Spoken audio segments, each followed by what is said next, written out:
Hello aspirants, welcome back. आज के video में हम पृथ्वी के सीजन्स का स्टडी करेंगे, जो कि बहुत ही इंटरेस्टिंग फिनोमेना है। लेकिन इससे पहले कि हम पृथ्वी की स्पेसिफिक पोजीशंस और वे पृथ्वी के सीजन्स को कैसे इन्फ्लुएंस करते हैं इसे समझें। आइए सबसे पहले सीजन्स के बारे में एक आम गलतफहमी को दूर करते हैं। कुछ लोग समझते हैं कि सीजन्स इसलिए आते हैं क्योंकि सूर्य के चारों ओर पृथ्वी का जो ऑर्बिट है वो इलिप्टिकल है। समर में पृथ्वी सूर्य के करीब और विंटर में दूर होती है। लेकिन ब्रेकिंग न्यूज ये है कि यह अंडरस्टैंडिंग बिल्कुल ही गलत है। सच तो यह है कि सूर्य के चारों ओर पृथ्वी का ऑर्बिट सच में इलिप्टिकल तो है, लेकिन इसकी ऑर्बिट के आकार का सीजन्स पर बहुत ही कम प्रभाव पड़ता है। तो यदि सीजन्स का कारण पृथ्वी से सूर्य की दूरी नहीं है तो फिर क्या है, चलो पता करते हैं। यहाँ तीन इंपॉर्टेंट बातों को रिवाइज करेंगे। फर्स्ट, पृथ्वी को सूर्य के चारों ओर एक रिवॉल्यूशन पूरा करने में 365.25 दिन का समय लगता है। सेकंड, यदि आप सोलर सिस्टम को टॉप से देखते हैं तो पृथ्वी सूर्य के चारों ओर एंटी क्लॉकवाइज डायरेक्शन में घूमती है। और थर्ड, पृथ्वी सूर्य के चारों ओर एक ही प्लेन में घूमती है, जिसे ऑर्बिटल प्लेन कहा जाता है। तो सीजन्स का क्या कारण है? The key lies in the tilt of the earth's axis. पृथ्वी का एक्सिस एक इमेजिनरी लाइन है और यह वो एक्सिस है जिसपे पृथ्वी रोटेट होती है। यह एक्सिस अर्थ के ऑर्बिट ऑफ रिवॉल्यूशन के रिलेटिव 23.5 डिग्री टिल्टेड है, यानी ये अपनी ऑर्बिटल प्लेन से 66.5 डिग्री का एंगल बनाता है। पृथ्वी के नियर स्फेरिकल आकार के कारण किसी भी समय पृथ्वी के केवल आधे हिस्से में ही सूर्य का प्रकाश पहुंच पाता है और वहां दिन होता है। दूसरा आधा हिस्सा जो सूर्य से दूर है वहां रात होती है। वो सर्कल जो दिन और रात को डिवाइड करता है उसे सर्कल ऑफ इल्यूमिनेशन कहते हैं। ऑलवेज रिमेंबर कि पृथ्वी का टिल्ट अपनी ऑर्बिट में हर समय एक ही दिशा में होता है, जैसा कि आप स्क्रीन पर देख सकते हैं। पृथ्वी के टिल्ट को समझने के बाद अब एक टॉर्च को इमेजिन करना जो एक वॉल से परपेंडिकुलर पकड़ी है। यहाँ लाइट कॉन्सेंट्रेट होती है और छोटे एरिया में ज़्यादा ब्राइट दिखती है। लेकिन जैसे ही आप टॉर्च को दूर ले जाते हैं और उसे दीवार से एक एंगल पर पकड़ते हैं तो लाइट स्प्रेड हो जाती है और एक बड़े एरिया को कवर कर लेती है। इस सिनारियो में वो कंपैरेटिवली डिम दिखाई देती है। ये प्रिंसिपल सनरेज और अर्थ के सरफेस पर भी लागू होता है। जब सनलाइट पृथ्वी के सरफेस पर सीधे वर्टिकली पड़ती है तो इसकी इंटेंसिटी ज़्यादा होती है, और जब वही सनलाइट एक एंगल से पड़ती है तो वो एक लार्ज एरिया में स्प्रेड हो जाती है और ज़्यादा डिस्टेंस भी ट्रैवल करती है, जिसके कारण उसकी इंटेंसिटी कम हो जाती है। अमाउंट ऑफ एनर्जी जो सोलर रेडिएशन के रूप में पृथ्वी को किसी स्पेसिफिक टाइम पर किसी स्पेसिफिक जगह पर प्राप्त होती है उसे वहां का इंसोलेशन या सूर्यपात कहा जाता है।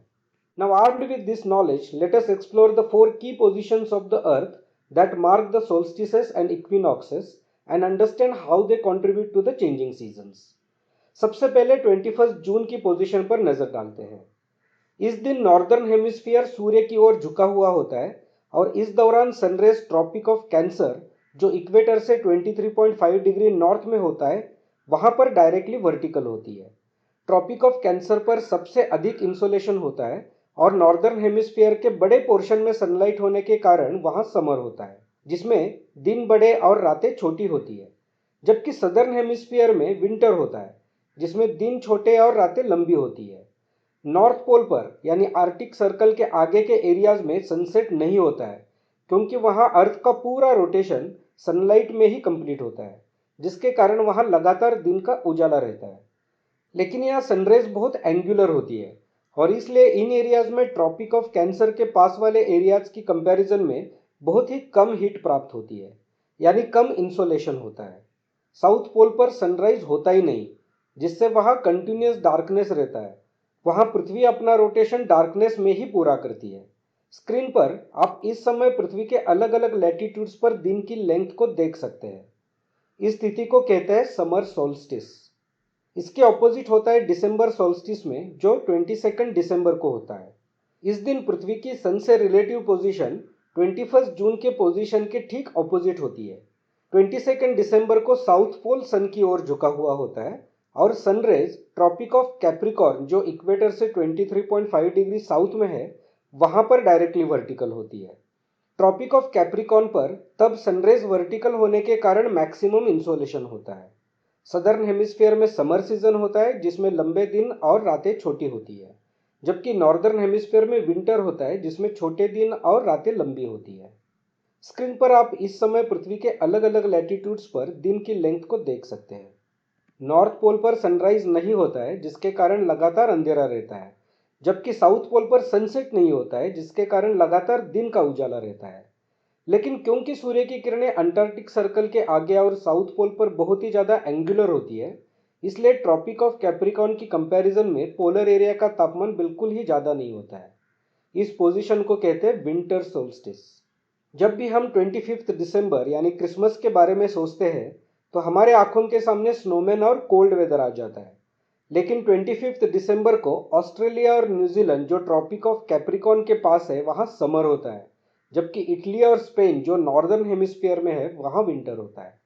चलो अब इक्विनॉक्सेस को समझते हैं। मार्च इक्विनॉक्स 21 मार्च के आसपास होता है, जब सूर्य सीधे इक्वेटर पर वर्टिकल पोजीशन में होता है। यहाँ अर्थ की पोजीशन को ठीक से समझना। अर्थ अभी भी टिल्टेड है, लेकिन कोई भी पोल सन से दूर या पास नहीं है, और पृथ्वी की सरफेस का सूर्य से सबसे पास वाला पॉइंट इक्वेटर पर है। जो आप स्क्रीन पर देख रहे हैं वो इस पोजीशन का साइड व्यू है, जो कि इस पोजीशन को ठीक से समझने के लिए दिखाया गया है। इस पोजीशन में नॉर्थ पोल आपकी ओर झुका हुआ है और साउथ पोल आपसे दूर है, लेकिन सन से रिलेटिव दोनों पोल सेम डिस्टेंस पे है और सनरेज इक्वेटर पे वर्टिकल है। इस समय इक्वेटर पर सबसे ज़्यादा इंसोलेशन होता है। इसके कारण पूरे अर्थ पर दिन और रात की लेंथ मोर और लेस सेम हो जाती है। आप स्क्रीन पर इस समय के अलग अलग लैटिट्यूड्स पर दिन की लेंथ देख सकते हैं। क्योंकि नॉर्दर्न हेमिस्फीयर में विंटर अभी अभी समाप्त हुआ है, ये नॉर्दर्न हेमिस्फीयर में स्प्रिंग यानी वसंत ऋतु की शुरुआत है। और क्योंकि सदर्न हेमिस्फीयर में समर अभी अभी समाप्त हुआ है, ये सदर्न हेमिस्फीयर में ऑटम यानी शरद ऋतु की शुरुआत है। नॉर्थ पोल पर सनराइज होता है और कंटिन्यूस डार्कनेस समाप्त हो जाता है, जबकि साउथ पोल पर सनसेट होता है और कंटिन्यूस डेलाइट का समय समाप्त हो जाता है।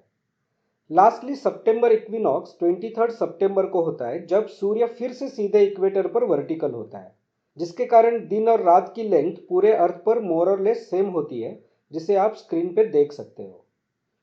इस समय भी सूर्य इक्वेटर से सीधे वर्टिकल होता है, लेकिन मार्च इक्विनॉक्स के ऑपोजिट साइड से होता है। फिर से इक्वेटर पर इंसोलेशन सबसे अधिक होता है। ये नॉर्दर्न हेमिस्फीयर में ऑटम और सदर्न हेमिस्फीयर में स्प्रिंग सीजन यानी वसंत ऋतु की शुरुआत होती है। नॉर्थ पोल पर सनसेट होने लगता है और कंटिन्यूस डेलाइट का पीरियड एंड हो जाता है, जबकि साउथ पोल पर सनराइज होना शुरू हो जाता है और कंटिन्यूस डार्कनेस का पीरियड एंड हो जाता है। इसलिए मार्च इक्विनॉक्स से सितंबर इक्विनॉक्स तक नॉर्थ पोल पर कंटिन्यूस डे और साउथ पोल पर कंटिन्यूस नाइट होती है, जबकि सितंबर इक्विनॉक्स से मार्च इक्विनॉक्स तक साउथ पोल पर कंटिन्यूस डे और नॉर्थ पोल पर कंटिन्यूस नाइट होती है। पृथ्वी की सन से रिलेटिव पोजीशंस और इंसोलेशन के इंटेंसिटी का जो कंसेप्ट हमने वीडियो के शुरुआत में समझा था, इनसे हम जान सकते हैं कि अर्थ के एक्सिस का टिल्ट अर्थ के सीजन्स को कैसे इन्फ्लुएंस करता है। जब एक हेमिस्फीयर सूर्य की ओर झुकता है तो वहां समर होता है, जबकि दूसरे हेमिस्फीयर में विंटर होता है। बाकी दो सीजन्स यानी स्प्रिंग और ऑटम तब होते हैं जब टिल्ट ना तो सूर्य की ओर होता है और ना ही सूर्य से दूर होता है। And there you have it, the intricate dance between the earth and the sun that gives rise to the mesmerizing seasons we experience throughout the year, along with the effects on the poles. Thank you for watching today's video on the seasons of the earth. If you found it helpful, don't forget to like, share and subscribe to our channel for more such informative content. Stay tuned for our next video. Thanks for watching this. I will see you in the next one.